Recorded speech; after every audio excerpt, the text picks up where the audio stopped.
It was the evening of September 14th, 1995.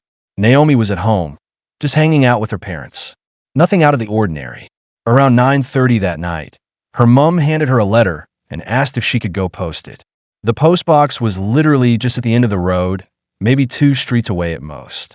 Naomi didn't think twice. "Of course, Mom," she said, and off she went. Her parents expected her back in like 5 minutes. 10 tops. It wasn't a long walk, just a quick errand.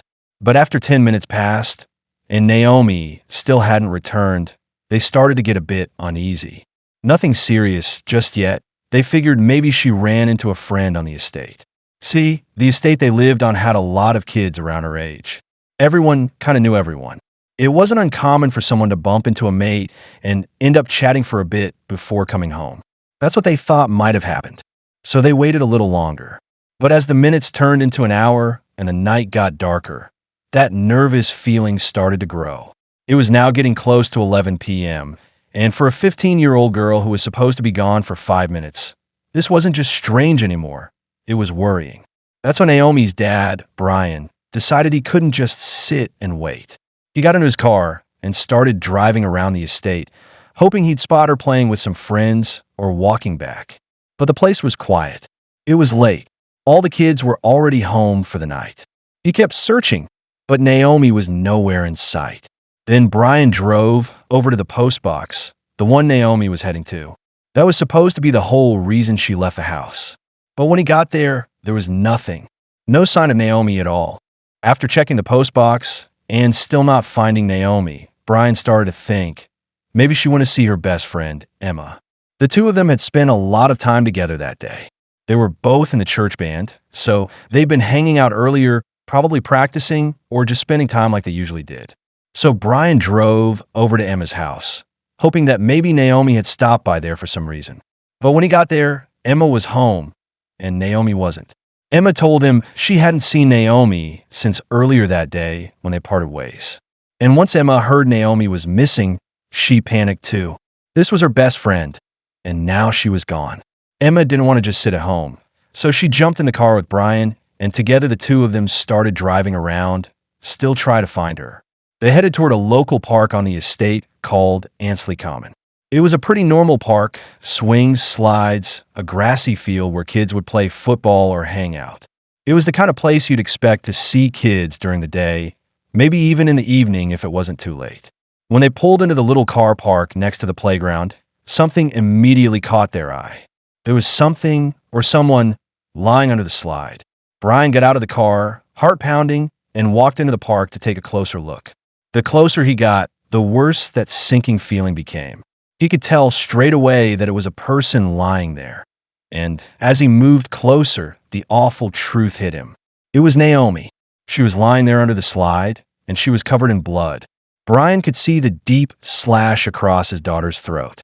There was no doubt. She was gone. There was no saving her.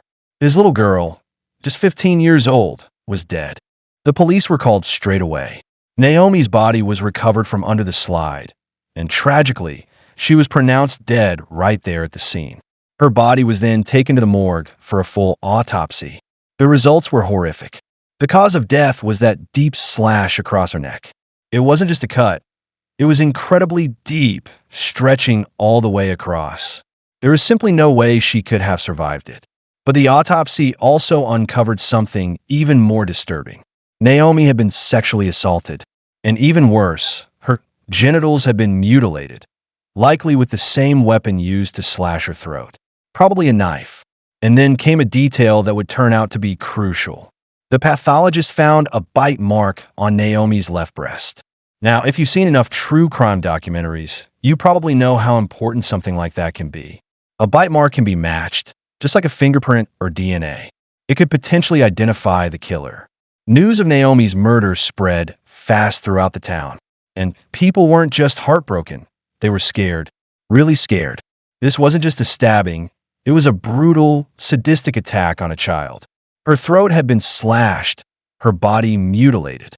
People were terrified that whoever did this might strike again. Police understood the urgency. This could be the beginning of something even worse, possibly a serial killer. So they moved fast. Around 30 officers were sent out to the area where Naomi's body had been found, around the park, the estate, and the streets nearby. The plan was to search every inch, hoping to find anything. A weapon, a dropped item, any kind of clue, but there was nothing. They didn't find a single useful piece of evidence. And to make things even more frustrating, it started to rain heavily in the days following the murder, which meant any potential forensic evidence that might have been there, blood, prints, anything, was now likely washed away, completely gone. It was like the killer had vanished without a trace. With no physical evidence to go on, police had to fall back on good old-fashioned detective work. That meant door knocking. They went around the estate, street by street, asking anyone and everyone if they'd seen or heard anything that could help. Within just the first day or two, they'd already spoken to over 50 different people, neighbors, witnesses, Naomi's friends, her family. And through all those conversations, they started piecing together a timeline of Naomi's final day. Like we talked about earlier, Naomi had spent the day with her best friend, Emma. They were both in the church band. Maybe they had practice, or maybe even a performance that day. Either way, they were together for a good chunk of time. Afterwards, Emma's mom gave both girls a lift home. She dropped Naomi off and even stayed in the car long enough to watch her go inside safely. So we know for sure Naomi made it home. Later that night, around 9:30 p.m., her mom asked her to post a letter, just a quick trip to the post box at the end of the road. And that was the last time anyone saw Naomi alive. So one of the first things police did was go to that post box and open it up. And sure enough, the letter was inside. That confirmed Naomi had made it there, which meant the attack must have happened on her way back home. Interestingly, a girl who lived right across from the post box told police that she had seen Naomi that night. She saw her walk up, post the letter, and then turn around and head back. Nothing unusual, no sign of struggle, nothing out of the ordinary. But the direction Naomi walked in? It was toward the alleyway that led straight to Ansley Common Park, the same park where she was later found. That girl's statement was the only witness account police had. No one else in the neighborhood had seen or heard anything strange. Nothing. So with no more leads from the scene, police decided to shift strategies. They launched a public appeal, put Naomi's case on the news, asking anyone with any information to come forward, even if it seemed small. And to their relief, someone did. A local resident called in. They said they'd seen a group of lads, older teenage boys, hanging around in the area around the time of the murder. Something about them seemed off, suspicious enough that the caller thought the police should know about it. Police thought they finally had something. That tip about the group of lads hanging around the area on the night of Naomi's murder, it seemed promising. So they put serious effort into tracking those boys down. They even made another public appeal and offered a £10,000 reward for any information that could help identify the group. Then, about a week after the murder, on September 21st, 1995, police believed they had their suspects. They'd identified 5 teenage boys they thought might be involved, and they didn't take any chances. This wasn't going to be a casual knock on the door. No, this was a full-on coordinated operation. Multiple police officers were assigned to each suspect. The plan was to hit all 5 houses at the same time, raid them simultaneously, arrest the boys, and search the homes for anything suspicious. They even made sure the boys would be taken to separate police stations across Warwickshire, so they couldn't communicate with each other. It was a big operation. A lot of planning went into it. So, all 5 boys were arrested and taken into custody. Then came the long hours of questioning, over and over for hours and hours, detectives trying to get something out of them. Anything. But here's the thing, they didn't crack. Under UK law, the police can only hold suspects for 72 hours. After that, they have to make a decision. Either they charge them, or they let them go. And as that 72-hour mark crept closer, investigators realized they had a problem. They had nothing. These boys weren't slipping up. There were no confessions, no suspicious evidence from the house searches, nothing that tied them to the murder of Naomi Smith. So when the time limit ran out, the police had no choice. They had to let them go.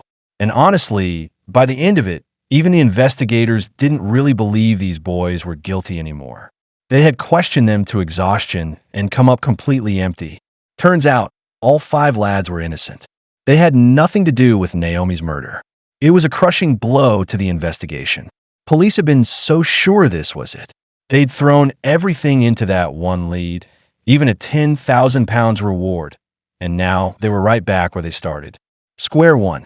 No suspects, no new leads, and I have no idea what to do next. Luckily, the police didn't stay stuck for long. A few days into the investigation, some promising forensic results started coming in from the autopsy. Now, the basic autopsy had already been done, the cause of death, the injuries, all of that. But this was something more detailed. This was the forensic testing of Naomi's body. And they found something big. There was DNA on the bite mark on Naomi's left breast, specifically saliva DNA, which meant this wasn't just any random trace. This was from the person who had attacked her. This was her killer's DNA. Now, just to clarify, what they had was a DNA profile, not a full DNA sample. A profile is a bit less specific than a direct DNA match, but it's still extremely helpful.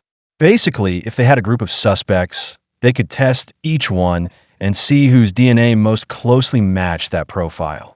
And the police were buzzing about it, because even if it didn't immediately point to a name, this DNA could help them eliminate people, rule out innocent men, narrow the field, and hopefully, eventually, catch whoever did this.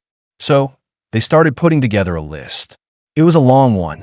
They focused on people who had a history, men with prior convictions for violent crimes, especially violence against women, known pedophiles, anyone in the area who had a record or just gave off a suspicious vibe.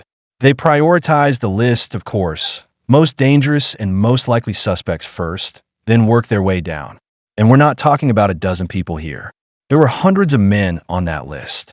It was going to be a huge job, but the police got lucky because in one of the very first batches of DNA samples they sent off for testing, they got a match. The DNA match came back to a 19-year-old man named Edwin Hopkins. He lived on the same estate as Naomi Smith, literally in the same neighborhood. On the surface, he seemed like a regular guy. He had a job, worked as a decorator, and lived at home with his parents. Nothing too unusual at first glance. But then the police started digging a little deeper. And what they found changed everything. Turns out, Edwin had an obsession. Knives. Now, this wasn't just a harmless hobby or a small collection in a drawer somewhere. This was different. This was deep. It was personal.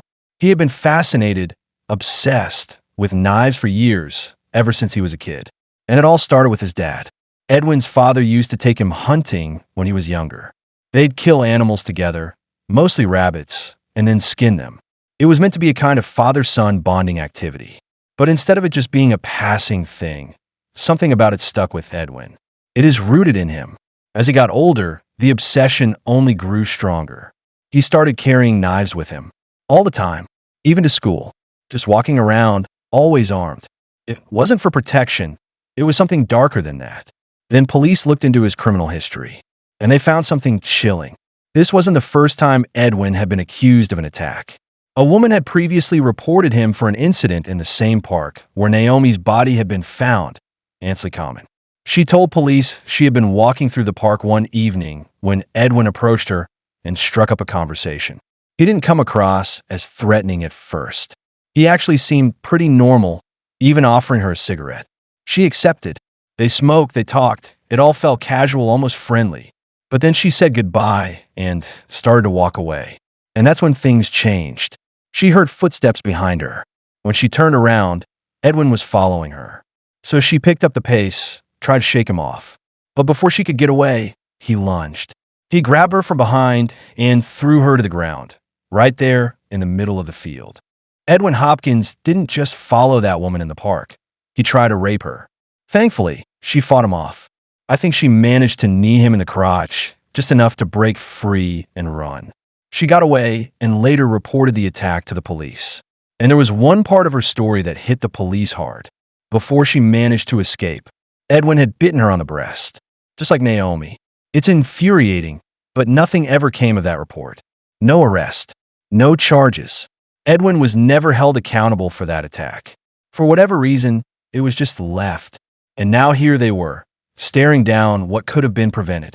But this time, Police had more than just a survivor's word. They had DNA, saliva DNA from the bite mark on Naomi. And with that damning evidence in hand, Edwin Hopkins was now their prime suspect.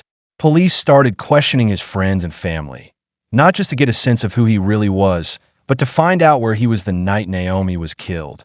They needed to break his alibi. And that's when they uncovered something big. Someone had been covering for him. His own sister. At first, she backed up Edwin's story. She told police the two of them were just hanging out at home, playing Trivial Pursuit. Edwin said he left around 9:30 p.m. to go get snacks and some beers from the shop. He claimed he was gone for about 15 minutes and then came back by 9:45. After that, they just continued playing the game the rest of the night. When police asked his sister about this, she confirmed it. Yes, that's what happened, she said. He was only out for 15 minutes. But after the DNA evidence came back, she cracked. She admitted she'd lied. She had been trying to protect her brother. The truth? He wasn't gone for 15 minutes. He was gone for nearly an hour. And during that time, she had no idea where he went or what he was doing. Then, when he finally did return, he was wearing different clothes. That set off alarm bells for her. She even asked him about it, like, "Why are you wearing something else?" And Edwin had an excuse ready. He told her he bought some milk at the shop, and on his way home, he dropped it. It splashed all over him. So he changed. Thankfully, he said he had a spare outfit in his bag. It seemed like such a convenient explanation at the time. But now, nothing about it seemed innocent anymore. At the time when Edwin came back home, wearing different clothes and giving that odd excuse about spilling milk on himself, his sister didn't think too much of it. Sure, it was weird, but in her mind, he was just being Edwin. She didn't know a 15-year-old girl had just been found dead in the park. So, naturally, she brushed it off. Her brother was acting a little strange. Sure, but nothing alarming. She figured, the less I know, the better. And when the police showed up, asking about Edwin's whereabouts that night, her instinct kicked in. Sibling reflex, protective reflex. She backed up his story. She just wanted to protect him. But as the investigation went on and more evidence started piling up, things didn't sit right anymore. She began to replay it all in her head. How long he was gone, the clothes, that weird explanation. And eventually, she had this thought she couldn't shake. What if he actually did it? What if I'd been covering for him without even knowing it? That guilt started to weigh on her. And that's when she decided she couldn't keep this secret anymore. She had to tell the truth. Meanwhile, the police were closing in. They already had the DNA match from the bite mark. They had the sister's updated statement. The timeline wasn't adding up. Everything was pointing straight at Edwin Hopkins. But before they moved in to arrest him, they wanted a lock and one more thing. They pulled Edwin's dental records and compared them to the bite mark found on Naomi's body. And boom, exact match. Not just close, not just kind of similar. It was unmistakable. See, Edwin had really distinctive teeth. When he was younger, he lost one of his adult front teeth. Over time, the rest of his teeth kind of shifted around to fill the gap, but not in a neat, straight way. It left him with a very unique dental pattern. So when the forensic team looked at the bite mark and then looked at Edwin's teeth, there was no question. It was him. Finally, the police made their move. 19-year-old Edwin Hopkins was arrested and charged with the murder of Naomi Smith. At the station, police confronted him with all the evidence. And it wasn't just circumstantial, it was damning. When Edwin was brought in for questioning, he didn't even try to defend himself. No excuses, no story. He didn't admit to anything, but he also didn't deny it.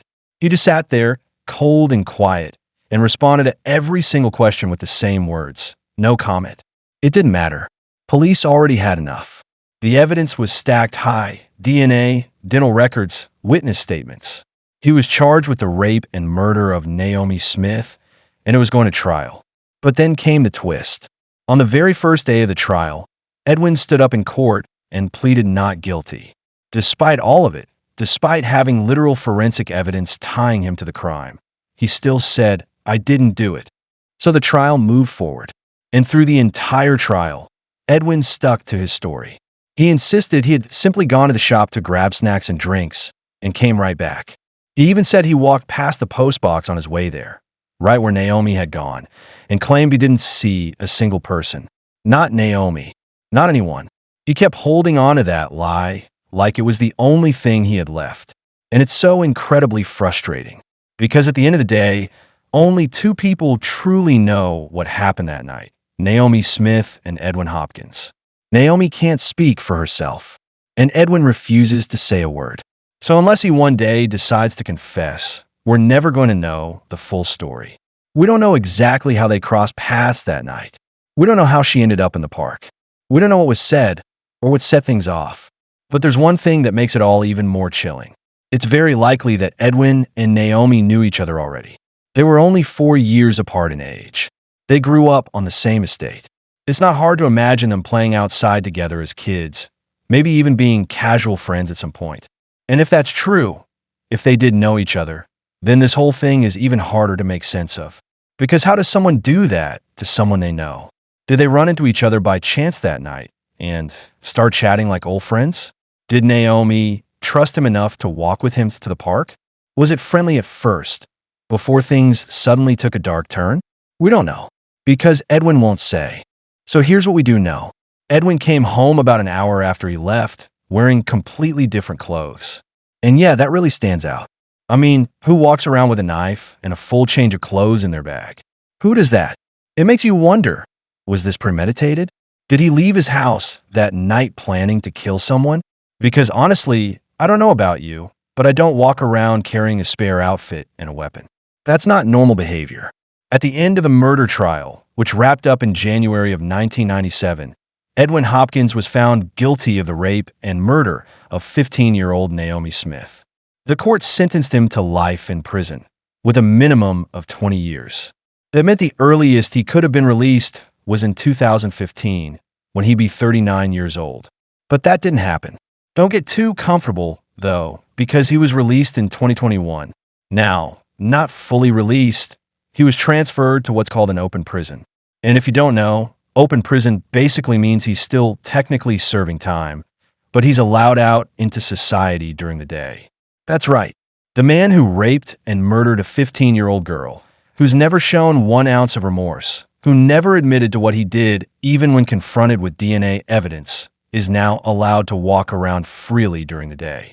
And that is terrifying, especially when you think about the kind of person he is, the knife obsession, the history of killing animals, the attack on another woman, the total emotional blankness he showed through this entire case. He never said a word, just sat there. No comment, no comment, no comment, even when the truth was right in front of him. And now, he's back out there, blending into the world again. I don't know about you, but that scares me. It really, really does.